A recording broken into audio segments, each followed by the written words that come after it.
A Tale of Two Cities by Charles Dickens. Book the Second, The Golden Thread. Chapter 23, Fire Rises. There was a change on the village where the fountain fell, and where the mender of roads went forth daily to hammer out of the stones on the highway such morsels of bread as might serve for patches to hold his poor, ignorant soul and his poor, reduced body together. The prison on the crag was not so dominant as of yore. There were soldiers to guard it, but not many. There were officers to guard the soldiers, but not one of them knew what his men would do, beyond this, that it would probably not be what he was ordered. Far and wide lay a ruined country, yielding nothing but desolation. Every green leaf, every blade of grass, and blade of grain was as shriveled and poor as the miserable people. Everything was bowed down, dejected, oppressed, and broken.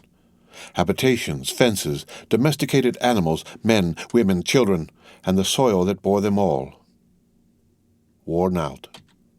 Monseigneur, often a most worthy individual gentleman, was a national blessing, gave a chivalrous tone to things, was a polite example of luxurious and shining life, and a great deal more to equal purpose.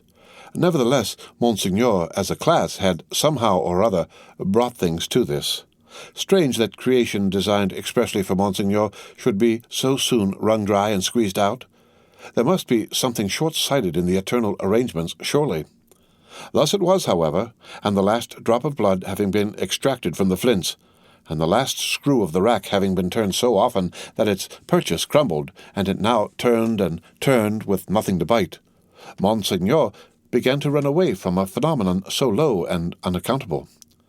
But this was not the change on the village, and on many a village like it. For scores of years gone by, Monseigneur had squeezed it and wrung it, and had seldom graced it with his presence, except for the pleasures of the chase, now found in hunting the people, now found in hunting the beasts, for whose preservation Monseigneur made edifying spaces of barbarous and barren wilderness. No. The change consisted in the appearance of strange faces of low caste, rather than in the disappearance of the high caste, chiseled and otherwise beautified and beautifying features of Monseigneur. For in these times, as the mender of roads worked, solitary in the dust, not often troubling himself to reflect that dust he was and to dust he must return, being for the most part too much occupied in thinking how little he had for supper, and how much more he would eat if he had it, in these times, as he raised his eyes from his lonely labor and viewed the prospect, he would see some rough figure approaching on foot, the like of which was once a rarity in those parts, but was now a frequent presence. As it advanced, the mender of roads would discern without surprise that it was a shaggy-haired man of almost barbarian aspect, tall, in wooden shoes that were clumsy even to the eyes of a mender of roads, grim, rough, swart, steeped in the mud and dust of many highways, dank with the marshy moisture of many low grounds, sprinkled with the thorns and leaves and moss of many byways through woods. Such a man came upon him like a ghost at noon in the July weather, as he sat on his heap of stones under a bank, taking such shelter as he could get from a shower of hail. The man looked at him, looked at the village in the hollow, at the mill, and at the prison on the crag. When he had identified these objects in what benighted mind he had, he said in a dialect that was just intelligible, "How goes it, Jacques?" "All well, Jacques." "Touch, then." They joined hands, and the man sat down on the heap of stones. "No dinner?" "Nothing but supper now," said the mender of roads with a hungry face. "It is the fashion," growled the man. "I meet no dinner anywhere." He took out a blackened pipe, filled it, lighted it with flint and steel, pulled at it until it was in a bright glow, then suddenly held it from him and dropped something into it from between his finger and thumb that blazed and went out in a puff of smoke. "Touch, then." It was the turn of the mender of roads to say at this time, after observing these operations. They again joined hands. "Tonight?" said the mender of roads. "Tonight," said the man, putting the pipe in his mouth. "Where?" "Here." He and the mender of roads sat on the heap of stones, looking silently at one another, with the hail driving in between them like a pygmy charge of bayonets, until the sky began to clear over the village. "Show me," said the traveller then, moving to the brow of the hill. "See," returned the mender of roads with extended finger. "You go down here, and straight through the street, and past the fountain." "To the devil with all that," interrupted the other, rolling his eye over the landscape. "I go through no streets and past no fountains. Well?" "Well, about 2 leagues beyond the summit of that hill above the village." "Good. When do you cease to work?" "At sunset." "Will you wake me before departing? I have walked 2 nights without resting. Let me finish my pipe, and I shall sleep like a child. Will you wake me?" "Surely." The wayfarer smoked his pipe out, put it in his breast, slipped off his great wooden shoes, and lay down on his back on the heap of stones. He was fast asleep directly. As the road mender plied his dusty labor, and the hail clouds rolling away revealed bright bars and streaks of sky, which were responded to by silver gleams upon the landscape, the little man, who wore a red cap now in place of his blue one, seemed fascinated by the figure on the heap of stones. His eyes were so often turned towards it that he used his tools mechanically, and, one would have said, to very poor account. The bronze face, the shaggy black hair and beard, the coarse woolen red cap, the rough medley dress of homespun stuff and hairy skins of beasts, the powerful frame attenuated by spare living, and the sullen and desperate compression of the lips in sleep, inspired the mender of roads with awe. The traveller had travelled far, and his feet were footsore, and his ankles chafed and bleeding. His great shoes, stuffed with leaves and grass, had been heavy to drag over the many long leagues, and his clothes were chafed into holes as he himself was into sores. Stooping down beside him, the road mender tried to get a peep at secret weapons in his breast, or where not, but in vain, for he slept with his arms crossed upon him, and said as resolutely as his lips. Fortified towns with their stockades, guard-houses, gates, trenches, and drawbridges seemed to the mender of roads to be so much air as against this figure, and when he lifted his eyes from it to the horizon and looked around, he saw in his small fancy similar figures, stopped by no obstacle, tending to centres all over France. The man slipped on, indifferent to showers of hail and intervals of brightness, to sunshine on his face and shadow, to the pattering lumps of dull ice on his body and the diamonds into which the sun changed them, until the sun was low in the west and the sky was glowing. Then, the mender of roads, having got his tools together, and all things ready to go down into the village, roused him. "Good," said the sleeper, rising on his elbow. 2 leagues beyond the summit of the hill?" About. "Good." The mender of roads went home, with the dust going on before him, according to the set of the wind, and was soon at the fountain, squeezing himself in among the lean kine brought there to drink, and appearing even to whisper to them in his whispering to all the village. When the village had taken its poor supper, it did not creep to bed as it usually did, but came out of doors again and remained there. A curious contagion of whispering was upon it, and also when it gathered together at the fountain in the dark, another curious contagion of looking expectantly at the sky in one direction only. Monsieur Gebel, chief functionary of the place, became uneasy, went out on his housetop alone, and looked in that direction too, glanced down from behind his chimneys at the darkening faces by the fountain below, and sent word to the sacristan who kept the keys of the church, that there might be need to ring the tocsin by and by. The night deepened. The trees environing the old chateau, keeping its solitary state apart, moved in a rising wind, as though they threatened the pile of building massive and dark in the gloom. Up the 2 terrace flights of steps, the rain ran wildly and beat at the great door like a swift messenger rousing those within.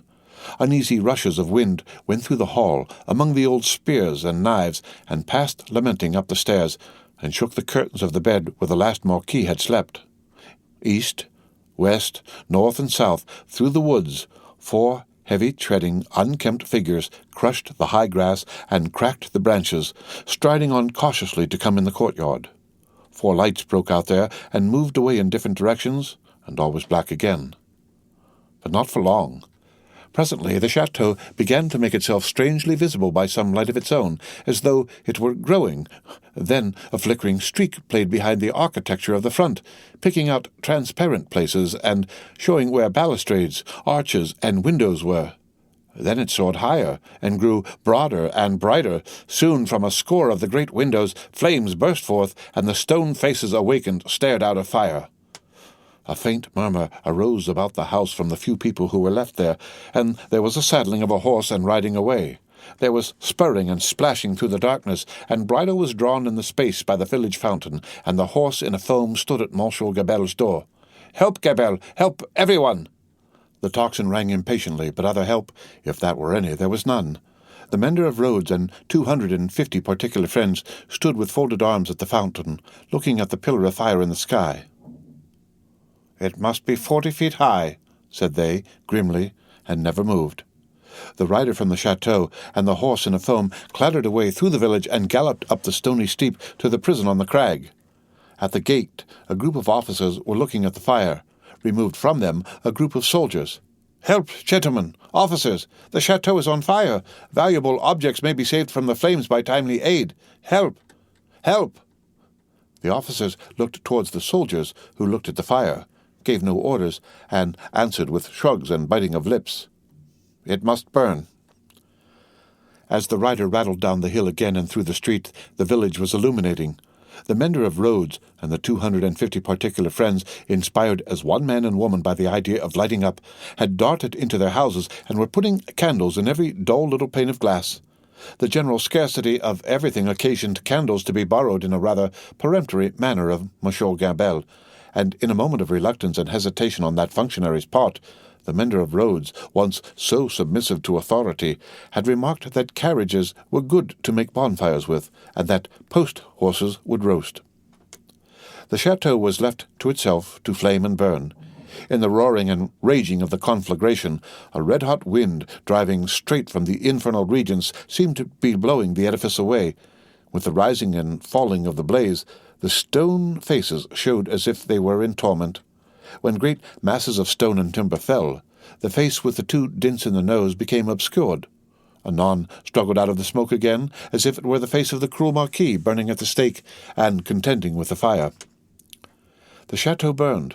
The nearest trees, laid hold of by the fire, scorched and shriveled.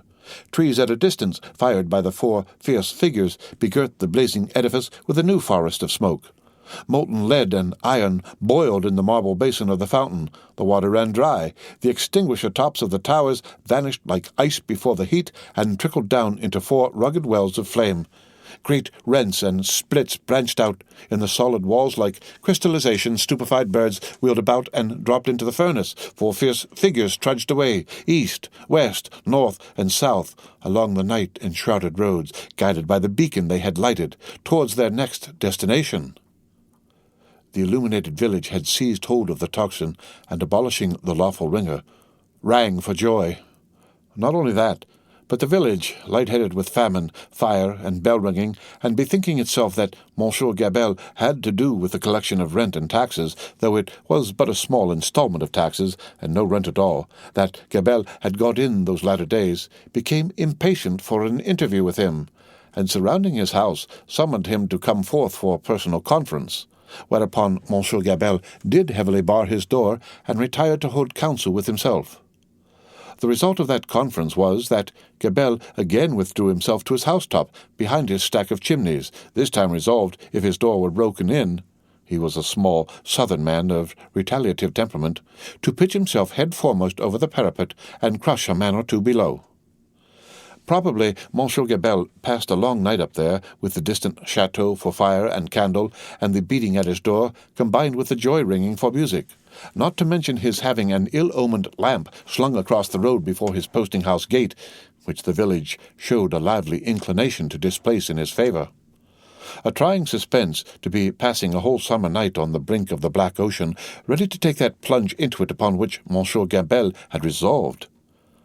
But the friendly dawn appearing at last, and the rush candles of the village guttering out, the people happily dispersed, and Monsieur Gabelle came down, bringing his life with him for that while.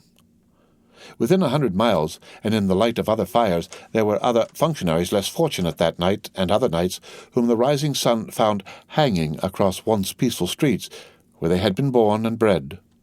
Also, there were other villagers and townspeople less fortunate than the mender of roads and his fellows, upon whom the functionaries and soldiery turned with success, and whom they strung up in their turn. But the fierce figures were steadily wending east, west, north, and south, be that as it would, and whosoever hung, fire burned. The altitude of the gallows that would turn to water and quench it, no functionary by any stretch of mathematics was able to calculate successfully. The end of Book the Second, The Golden Thread, Chapter 23. Read by Rick Kistner. For Lit to Go on the web at fcit.usf.edu.